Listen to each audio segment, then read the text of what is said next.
The Ultra-Luxe. Before the Great War, it was the pinnacle of class, modernity, and the finer things in life.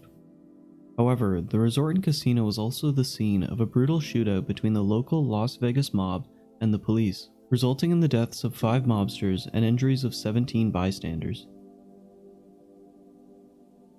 The night of July 13th, 2072 started like any other at the Ultra-Luxe. The casino floor was lively with people ready to gamble, hoping this was their big night to win. For some, this would be their last chance to win it all. The liveliness of the casino floor, the cheers of victory, and cries of defeat muffled the sounds of a large police force storming the casino floor. The already loud atmosphere grew louder as an exchange of bullets between the police and a group of gamblers erupted in the casino. The following morning, a West Virginia news company, the Charleston Herald, reported on the now national incident. In a dramatic scene on Wednesday night, police stormed the Ultra-Luxe Casino in Las Vegas and engaged in a protracted battle with mobsters. Hundreds of bullets were fired, all mobsters were slain, and 17 bystanders were injured. Interviews with eyewitnesses indicate complete chaos and contradictory stories. Some witnesses report the mobsters tried to surrender twice. One eyewitness claims the firefight started with a sniper round killing one of the mobsters. A cashier claimed the mobsters were winning until soldiers arrived and used a missile launcher to blow 2 of them up.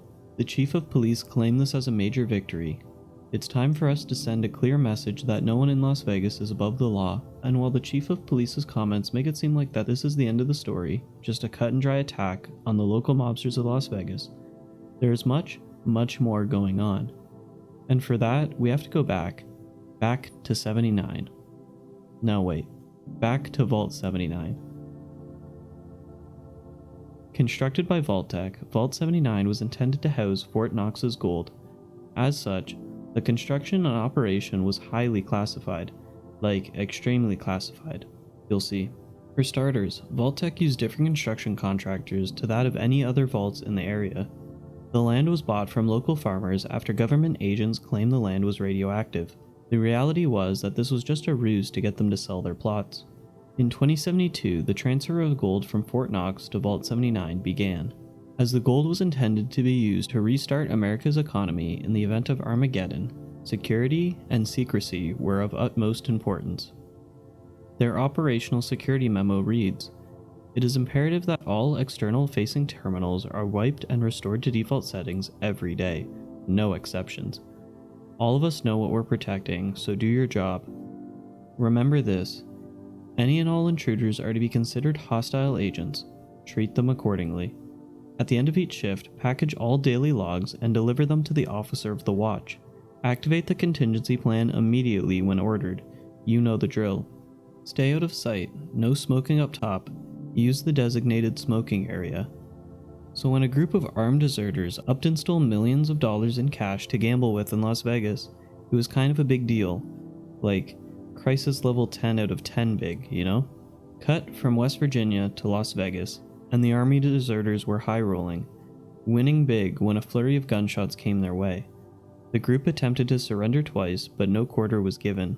All the deserters lost their life. Well, except for one. We'll get to that soon. In an attempt to cover up the deserters' identities and keep the secret of Vault 79 safe, any and all identifying documents of the deserters were either confiscated by the military or destroyed outright. Comments given to the media described the group as members of the local mob, and the whole shootout was described as the police making a statement to the organized crime families of Las Vegas. And that brings us up to date on the events of the Ultra-Luxe Casino. But the full story doesn't stop there. In a seemingly unrelated incident to the Ultra-Luxe Shootout, another international news story would catch the attention of Americans. The manhunt for one of the most notorious Chinese spies in United States history, Shanghai Sally.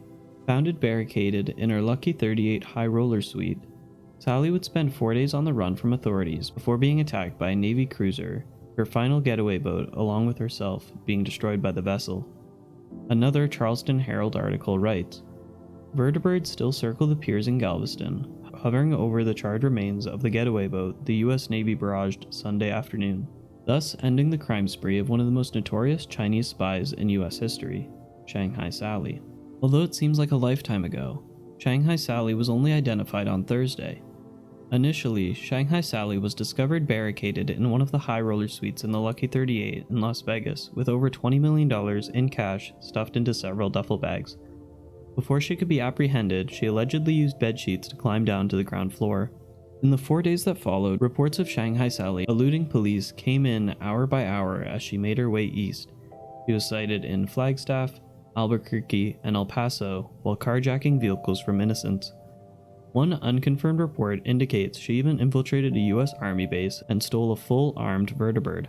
Early Sunday morning, Shanghai Sally was identified by a Red Rocket gas attendant in Galveston. As she sped off to meet her Chinese handlers in a stolen boat, the USS Wade barraged the boat with salvos of heavy ordnance, dramatically closing this terrifying chapter. What are the odds that two international incidents occur in the same week, a stone's throw away from each other? Well, let me introduce you to Sergeant Catherine Montgomery. Catherine was one of the soldiers stationed at Vault 79. I think you know where this is going. Catherine and some fellow soldiers decided to steal millions in cash from 79 and skip town to Las Vegas.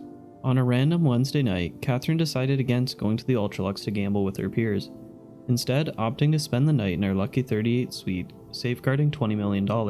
Well, when she heard gunshots from across the street and saw the police force, she knew something was up. She began to barricade herself in her suite and plot her next moves.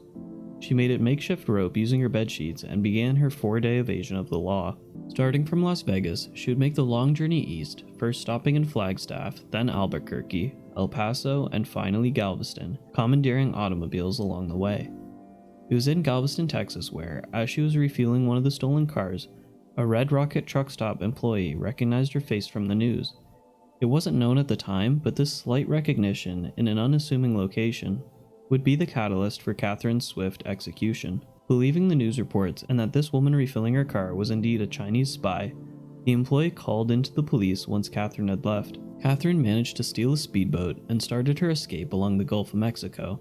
The deadly game of telephone from police to military to the Navy takes place, and once Catherine is further out to sea, the naval cruiser, the USS Wade, fires a barrage at the pleasure craft, leaving only the charred remains of the speedboat. Shanghai Sally was no more. But even here isn't the end of this long-winded story. Let's do a quick recap of the full picture. Vault 79 was the United States' top-secret gold storage facility guarded by Secret Service agents and soldiers alike. A rogue group of soldiers deserted their posts in the vault, fleeing to Las Vegas with millions in cash. The police engage in a deadly shootout, killing 5 of the deserters. The deserters are labeled as mobsters by police, and later the media, to prevent word of the secret gold vault from being spread. Any evidence of the deserters is erased. But a hiccup in the cover-up arises. One deserter, Sergeant Catherine Montgomery, wasn't involved in the shootout, creating a loose end. Again, the military, and as a result the media, dub her as a Chinese spy, nicknaming her Shanghai Sally. Her true identity is unknown to the media and general public. A national manhunt occurs, her face plastered on every news station. Someone must know where Shanghai Sally went. Calls come in reporting that they may have spotted her. The locations of these calls paint her as moving east. A truck stop attendant recognizes Shanghai Sally from the news and reports it. And lastly, a naval cruiser blows up Shanghai Sally's final getaway vehicle, putting an end to the chase. To most people, that was the end of it. 2 national stories in 1 week, both come to an end. The timing was merely a coincidence. Many people went on with their normal lives, sleeping safe and sound, knowing that mobsters were off the streets and a Chinese spy was dealt with. But others were curious. Some too curious. And that leads us to the next chapter of our story.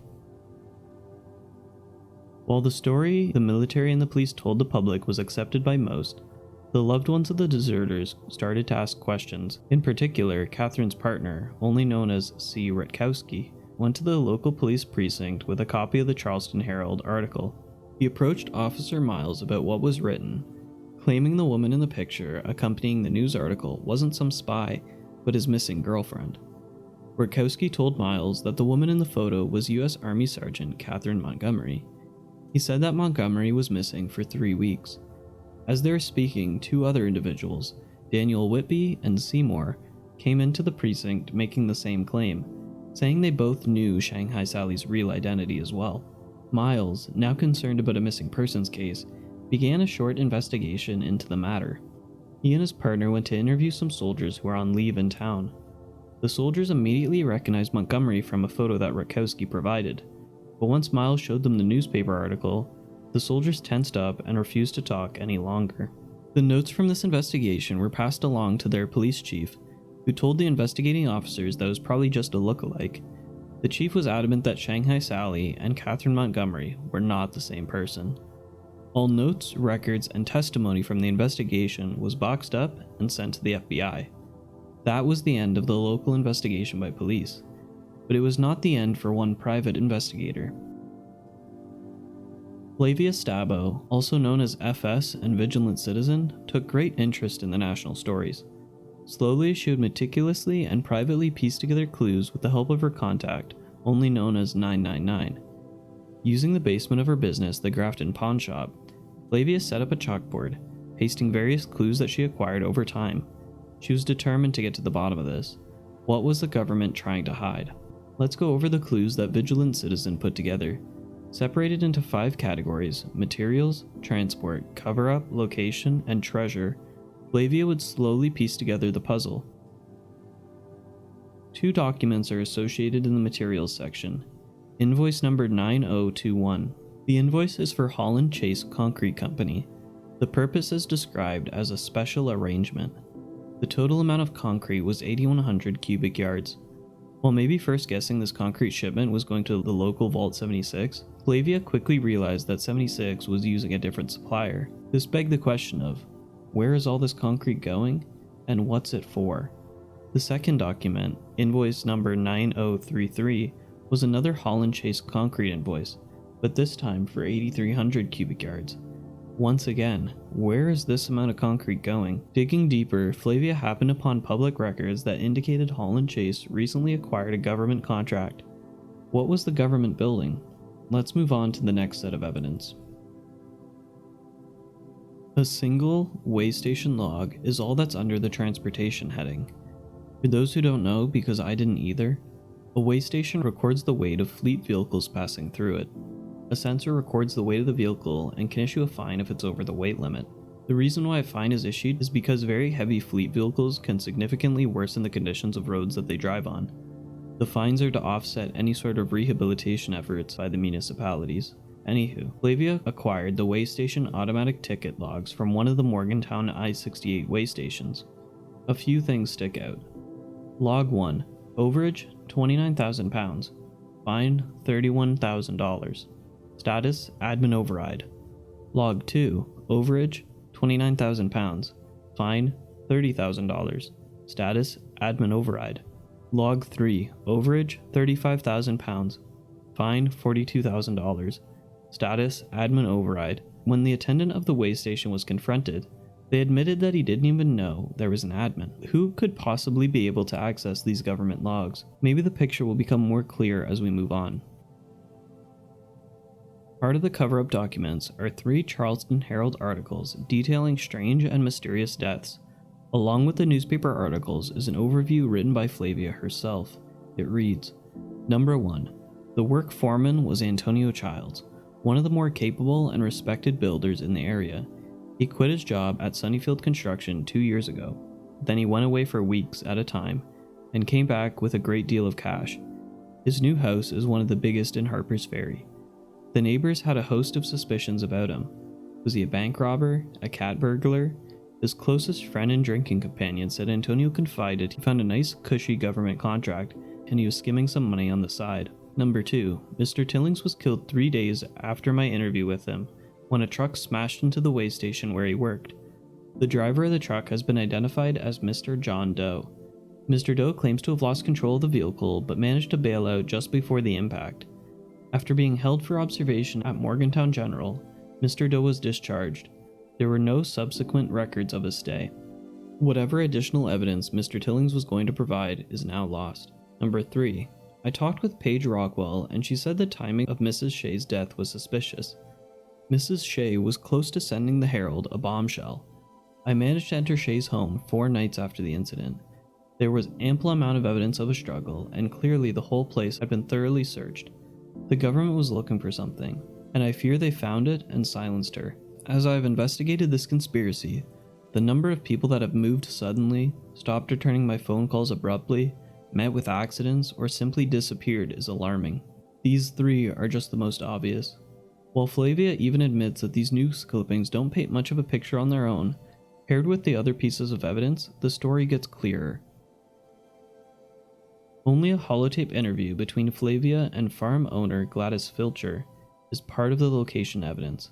I'll play the recording. This is a Vigilant Citizen, and this is an interview with Gladys Filter. Can you repeat that? So those soldiers, they drove onto my land and started fencing off the north part of my farm 2 years back. Well, I ain't one to take that lying down. After making a ruckus, their captain came by, said it was for my own safety, that there were dangerous levels of radiation over there. Did they say what caused it? They wouldn't say word one. Before I could carry on too much, this man in a black suit comes over, says it's eminent domain, and he gives me this check with more zeros in it than I've ever seen. And did you take it? Damn right I did. These are hard times. Everyone else I know took the deal too. We was told to keep it quiet, not to create a needless panic. Do you ever see any evidence of the radiation? This is off the record, like you said, right? Absolutely. You have my word. Well, that's just it. I never saw any signs of anything dangerous. I got a couple of cows that like grazing that a ways. After the fence, I chased the cows off, but the damned animals always went back. Third time I caught them, I gave up. I figured they were goners anyhow. So there's no evidence of anything suspicious? No. Truth be told, I almost forgot about it, except for the noise. Noise? Yeah. You could hear trucks coming and going every now and then. At the damnedest hours, too. Couple of times I heard a train whistle, too. But that's about it. Here's where it all comes full circle, I guess. Is that the right term? The final piece of the puzzle, part of the final set of clues, are the two Charleston Herald articles, the one that details the events of the Ultra-Luxe Shootout, and the one detailing the end of Shanghai Sally. With that is a note that confirms everything we've heard about the US Army deserters. It reads, "Doing research into the conspiracy in Berkeley Springs, I came across their own connection to Shanghai Sally. Sally was a summer news sensation, so I'd heard of her, of course, but locals identifying her as Catherine Montgomery made me curious. The more I researched, the more oddities I found. Rutkowski reportedly went back east to deal with a family emergency the day after he gave testimony to the police. He has not been heard from since. This is despite his many close friends trying to find him. There are absolutely no records that a Catherine Montgomery ever existed, yet almost a dozen people claim to know her very well and recalled her chumming around with other off-duty military personnel.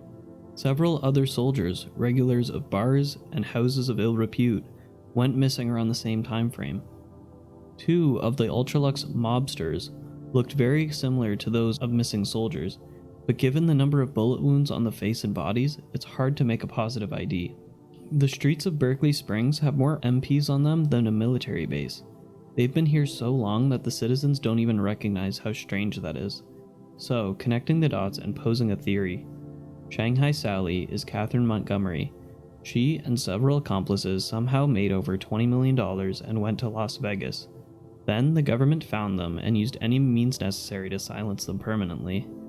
I can feel it in my bones. The Treasure of Appalachia is real.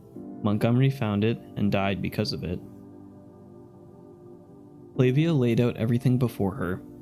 The government was hiding something. Her chalkboard confirmed one thing: the existence of the Appalachian treasure. She planned to follow her leads and see where it took her, but first, she needed a contingency plan. In the event that she was discovered and apprehended by government officials, Flavia prepared 5 packages, one for each heading of her chalkboard, with typed letters appealing to 5 truth-seeking individuals. Senator Samuel Blackwell received the materials package. The letter reads, "Dear Senator Blackwell, if you would permit me to say this, even though I do not know you, I recognize a like mind, someone willing to see beyond the facile truths that we are spoon-fed. Know that if you read this, I am dead, killed by agents of the US government intent on keeping a conspiracy secret. As improbable as it may seem, the Treasure of Appalachia is not a hoax. It is real, and people have been killed for it. Enclosed as part of my findings, please broadcast, publish, and distribute. If the other evidence is also shared, you or someone else may be able to put all the pieces together and achieve the final truth. Yours sincerely, a Vigilant Citizen. Now know this, each of the letters are roughly the same. Only the intro paragraph really changes, but the intent is the same nonetheless. They just serve as introductions to whoever the letter is for, so to save some time, I'll just mention who else received the letters. Charleston Herald journalist Quinn Carter received the transport package. Truth seeker Calvin Venlo was sent the cover-up package. Leah Da Silva received the location package. And lastly, Sheriff Scott Darcy received the treasure package. With her contingencies in place, Flavia would set out to find the Treasure of Appalachia. Little did she know, however, this would be the last thing that she would do. Late one night in the summer of 2077, Flavia came upon something just northeast of the old Radiation King factory, but she wasn't the only one who found something. Government agents had found a mysterious woman scouring their top-secret facility. Following the orders they were given, the agents executed Flavia and buried her in a shallow grave just outside of the Vault 79 entrance. Flavia had indeed found the Treasure of Appalachia, but it also had cost her her life. The death of the Vigilant Citizen was a quiet affair. While her contingency letters were delivered, nothing came of it, most of them being left ignored on a counter. The only people that did take notice of her disappearance were a friend, known only as IF, who left a letter at her doorstep wondering where she had gone, and the landlord of her pawnshop business, who left a final eviction notice on the doorstep of her shop. The Treasure of Appalachia would go unnoticed through the short duration of the Great War, and for another 25 years, until, in 2102, a curious vault dweller would find part of the map, some secret messages being revealed by a blacklight. So, what was once a series of coincidences, starting with a casino shootout, then a manhunt, slowly began to paint a bigger picture of a conspiracy. One person, Flavia Stabbo, Vigilant Citizen, FS, would piece together these clues and come to the not-so-wrong conclusion that a grand treasure was buried somewhere in Appalachia. In reality, a secret underground bunker, Vault 79, housed the gold supply of America. A group of army deserters stole a sizable portion of the vault's money and cash, and as a way to maintain the secrecy of the vault, a massive government cover-up would commence, claiming some deserters were mobsters, and another deserter as a Chinese spy. And that, my friends, is the full story of the Ultra-Luxe Shootout. A seemingly unrelated event, the shootout that is, leads all the way to a secret gold depot.